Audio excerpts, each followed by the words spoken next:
پاکستان اس وقت وجود نہیں رکھتا تھا، یاد رکھیے گا، لیکن حدیث مبارکہ میں جب اس خطے کا ذکر کیا گیا ہے تو 4 الفاظ استعمال فرمائے گئے ہیں۔ سیدی رسول اللہ نے لفظ ہند استعمال فرمایا ہے۔ سیدی رسول اللہ کی بڑی مشہور حدیث شریف ہے جس کا مفہوم ہے کہ میں عرب ہوں لیکن عرب مجھ میں سے نہیں، میں ہند میں سے نہیں ہوں لیکن ہند مجھ میں ہے۔ بڑی مشہور ماشاءاللہ خوبصورت ترین حدیث ہے۔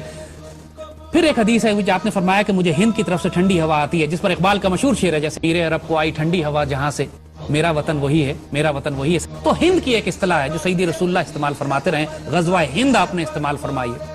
دوسری اصطلاح جو آپ نے اس خطے کے لیے استعمال فرمائی ہے وہ سندھ ہے۔ ایک حدیث شریف ہے جس میں آپ نے فرمایا کہ میری فوج کے لشکر سندھ اور ہند پر حملے کریں گے۔ تو سندھ، محمد بن قاسم آپ کو یاد ہے وہ سندھ پر آئے تھے، اور اس وقت سندھ تقریباً آدھا پاکستان تھا۔ محمد بن قاسم ملتان تک تشریف لائے تھے اور یہ علاقہ آپ نے فتح کیا تھا۔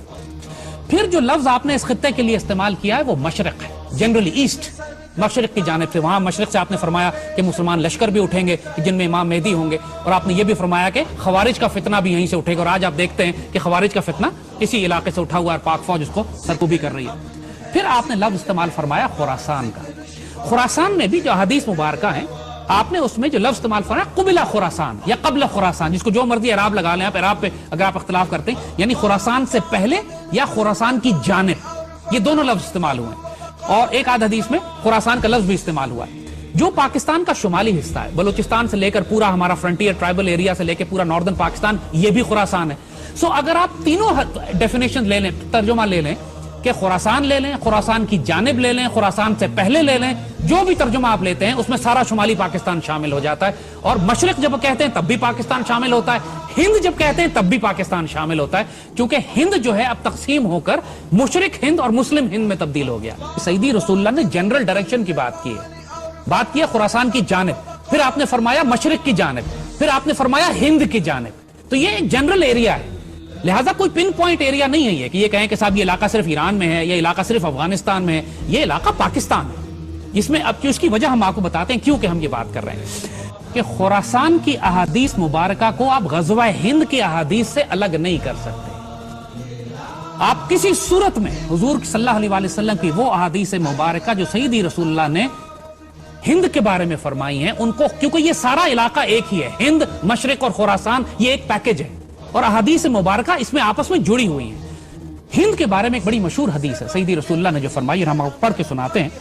حضرت ابو ہریرہ رضی اللہ تعالیٰ عنہ سے روایت ہے کہ سیدی نے ہندوستان کا تذکرہ کیا اور فرمایا ضرور تمہارا ایک لشکر ہندوستان سے جنگ کرے گا اور اللہ ان مجاہدین کو فتح عطا فرمائے گا، حتیٰ کہ مجاہدین ان ہندو بادشاہوں کو بیڑیوں میں جکڑ کر لائیں گے، اور اللہ اس عظیم جہاد کی برکت سے ان مجاہدین کی مغفرت فرمائے گا۔ پھر یہ مسلمان واپس پلٹیں گے تو عیسیٰ علیہ السلام کو شام میں پائیں گے۔ یہ نوٹ کیجئے گا، بڑی اہم بات ہے، اس لیے کہ خراسان والی حدیث میں بھی اس کا ذکر آتا ہے، لہذا ہم اس کو جوڑیں گے اس سے۔ اس پر حضرت ابو ہریرہ فرماتے ہیں کہ اگر میں نے یہ غزوہ پایا، غزوہ ہند پایا، تو میں اپنا سارا مال و اسباب بیچ دوں گا اور میں اس میں شامل ہوں گا، اور جب پلٹوں گا تو میں ایک آزاد ابو ہریرہ ہوں گا جو عیسیٰ علیہ السلام کو شام میں پائے گا۔ اور پھر وہ حضور سے کہتے ہیں کہ سیدی کیا میں عیسیٰ علیہ السلام کو یہ بتا سکتا ہوں کہ میں آپ کا صحابی ہوں؟ حضور اس پہ مسکرا پڑے، معصوم سوال تھا، حضور مسکرا پڑے، کہتے ہیں بہت مشکل، بہت مشکل۔ اب اس کو یاد رکھیے گا، دیکھیے ایک بات، سیدی رسول اللہ نے اس ایک حدیث میں پوری ملٹری اسٹریٹجی کلیئر کر دی ہے کہ آئندہ آنے والے وقتوں میں کیا ہونے والا ہے۔ مسلمانوں کی ایک فوج ہندوستان سے جنگ کرے گی اور پوری دنیا اس بات سے واقف ہے، اس میں کسی کو ڈاؤٹ نہیں ہے کہ وہ فوج پاک فوج ہے۔ یہ پاکستان سیدی رسول اللہ نے اپنی نگرانی میں تیار کروایا تھا۔ یہ بات ہم اس لیے بڑے اعتماد سے کہہ رہے ہیں کہ اس بات کو ڈیفائن کر کے، ڈسکس کر کے ہم 1000 دفعہ ختم کر چکے ہیں۔ قائد اعظم کو حضور کی زیارت ہوئی، حضور نے حکم دیا قائد اعظم کو کہ ہندوستان جاؤ، تم سے ڈیوٹی لینی ہے۔ خان آف قلات جب بلوچستان کو الگ کرنا چاہ رہے تھے پاکستان سے تو خود ایکنالج کرتے ہیں، ان کے پوتے نے ایکسپریس نیوز پہ مبشر لقمان کے پروگرام میں کھل کے سامنے آ کے کہا ہے کہ ہمیں حضور نے ڈائریکٹ حکم دیا تھا کہ بلوچستان کو پاکستان سے ملاؤ، پاکستان بن رہا ہے، بلوچستان کا صوبہ بھی اللہ کے رسول کے حکم سے جڑا ہوا ہے۔ علامہ شبیر احمد عثمانی کو سیدی رسول اللہ کی خواب میں زیارت کی، انہوں نے فرمایا قائد اعظم میرا سپاہی ہے، اس کے ساتھ شامل ہو جاؤ جا کے۔ قائد اعظم اقبال کے خواب اور مشن اور ویژن جو تھا اس کی بنیاد پر بنا۔ نعمت اللہ شاہ ولی نے آج سے 600 سال پہلے جب بشارتیں دی ہیں اس خطے کے حوالے سے تو انہوں نے مومنان غربی کا ذکر کیا ہے، مغربی پاکستان کے مسلمان جو ہیں وہ ہندوستان پر فاتحانہ غازیانہ قبضہ کریں گے۔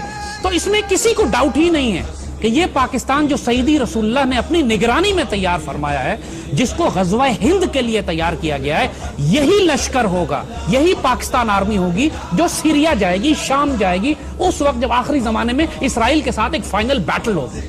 اور یاد رکھیے گا کہ پاکستان آرمی کی تربیت اللہ پچھلے کئی برسوں سے اس کام کے لیے کروا رہا ہے۔ ہم مسلم دنیا کی واحد آرمی ہے جو غزوہ ہند بھی لڑ رہی ہے، ہم انڈیا سے بھی لڑ رہے ہیں، ہم خوارج کے خلاف بھی لڑ رہے ہیں، اور ہم یہودیوں کے خلاف شام میں لڑ چکے ہیں۔ پاکستان ایئر فورس شام جا کے اسرائیلیوں کو مار کے گرا چکی ہے، اور آنے والے وقتوں میں پچھلے دنوں ابھی فلسطین میں ایک زبردست مظاہرہ ہوا تھا جس میں فلسطینیوں نے پاکستان آرمی کو دعوت دی تھی کہ آپ آئیں اور ہمیں آزاد کرائیں۔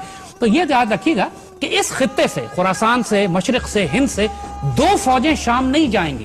حضور نے جب خراسان والی فوج کا ذکر کیا ہے تو وہاں بھی حضور نے فرمایا کہ خراسان سے ایک فوج اٹھے گی جس کے اندر امام مہدی ہوں گے، وہ فوج شام میں جائے گی۔ ایک حدیث شریف ہے، ہم آپ کو بتائیں، بڑی اہم حدیث شریف ہے۔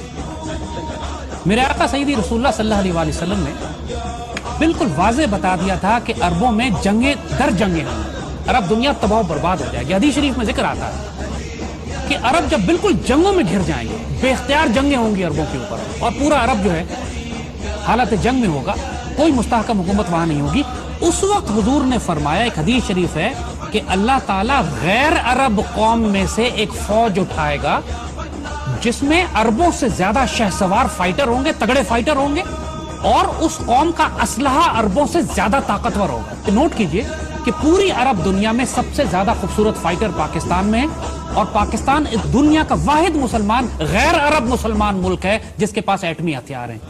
یہ بھی بشارت پاکستان کے لیے سیدی رسول اللہ دے چکے ہیں عربوں کی حفاظت کے لیے۔ اور آپ نوٹ کریں گے کہ پچھلے 30 سال سے جب بھی عربوں کو خطرہ ہوا ہے، ان کی حفاظت کے لیے یہی غیر عرب فوج گئی ہے جس کے ہتھیار عربوں سے بہتر تھے، جس کے فائٹر عربوں سے بہتر تھے۔ اللہ اکبر، یہ پاک فوج ہی۔